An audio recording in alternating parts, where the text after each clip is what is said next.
You're the only sufficient sacrifice, so freely given. Such a price was already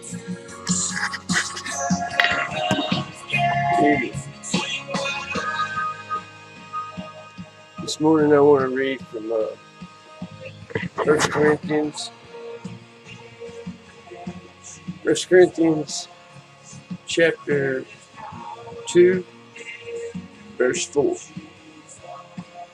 And my speech and my preaching was not with enticing words of man's wisdom. He knew, meaning Jesus,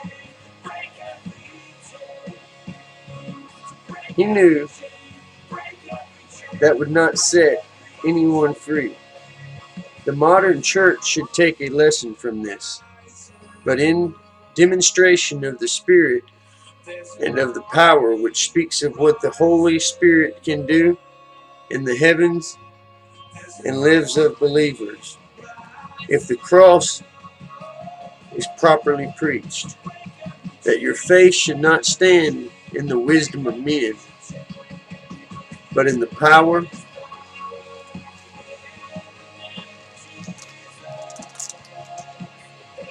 of God, made possible only by the cross. Well, I had no idea that was going to go hand in hand with the background music today, but I guess it does. So this is basically telling us, and I agree with this 100%.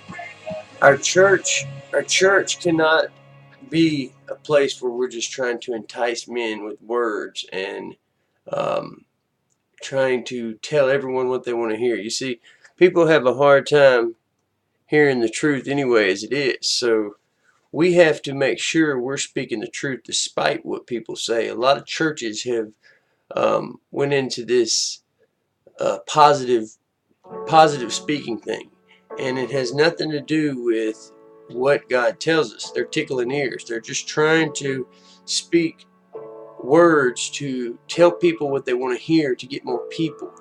And we've got to know that people aren't going to want to hear things that put fear in them.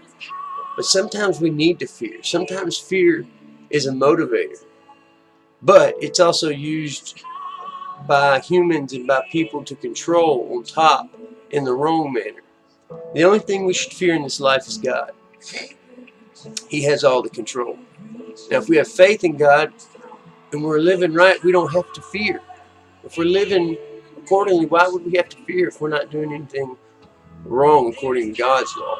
Now, I'm not saying that God and man's law won't intercept. That's clear. It talks about that in some of the next chapters of 1 Corinthians. Romans chapter 3 talks about that. But this is clearly saying that churches need to take a lesson. You know, Jesus catered to the needs of the poor. He was for the weak. He was the rabbi, the rebel. He was not really happy with the temple and the churches and the way that they were scamming and taking money from people. He was pretty fed up with that. And this tells us, in my speech, 1 Corinthians chapter 2, verse 4, and my speech and my preaching was not with enticing words of man's wisdoms. For Jesus knew that would not set anyone free. The modern church should take a lesson from this, but in demonstration of the Spirit of the power, is which he speaks of the Holy Spirit can do in the hearts and the lives of the believers if the cross is properly preached, that your faith should not stand in wisdom of men, but in the power of God. There's power when we put our faith in God. I have so many examples of faith in my life. I can give you a lot. One of my main ones is my past. I had a past just like everyone. I ask God all the time, how did I make it? How am I still alive? How can someone try, to just not feel a part and not want to be here for so long, and then all of a sudden God just changed that in your life, and God just totally turn it around. And you know, when my daughter was born, I saw God in a natural way. I saw what God could do.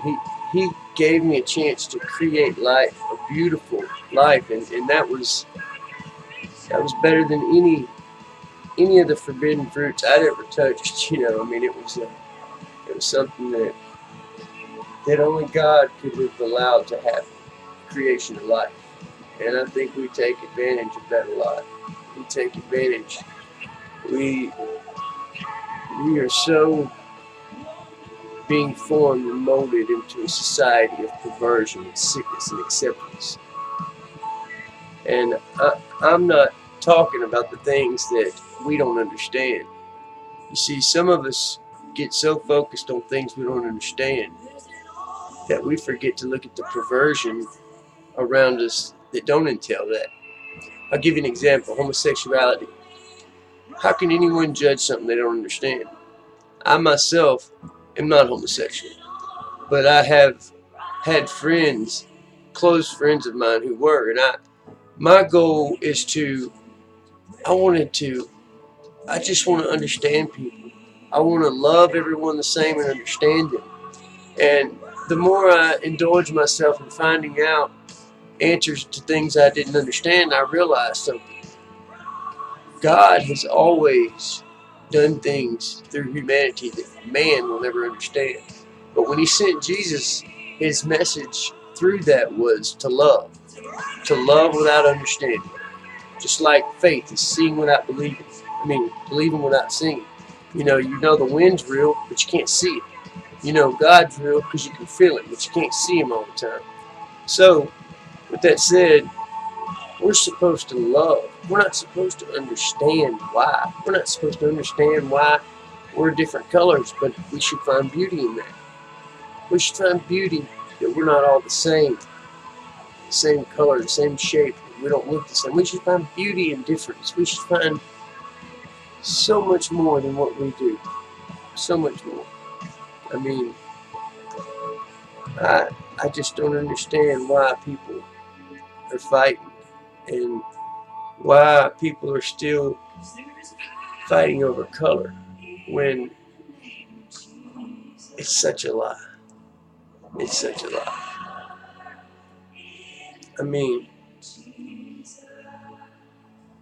I've stood in front of crowds, and if they were black and white, it would look pretty dull, but it's not. Crowds of people, if you've ever stood in front of crowds and looked out, you'll see so many different colors. And if you know anything about a color wheel, I do a lot of painting. And I was trying to paint David and Goliath one day, and I couldn't get the skin color right. And I kept adding more white, more black, and finally it wasn't until I realized that black and white was not the colors that went into making the perfect skin color. And I was trying to do a real close mixture, a tan kind of mixture light.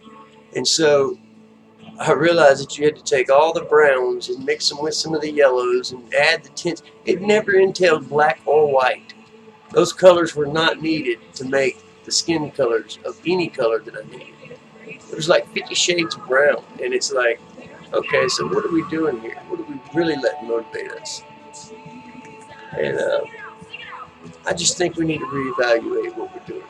We need to reevaluate what we're letting control our minds and what we're letting get inside of here for our young people.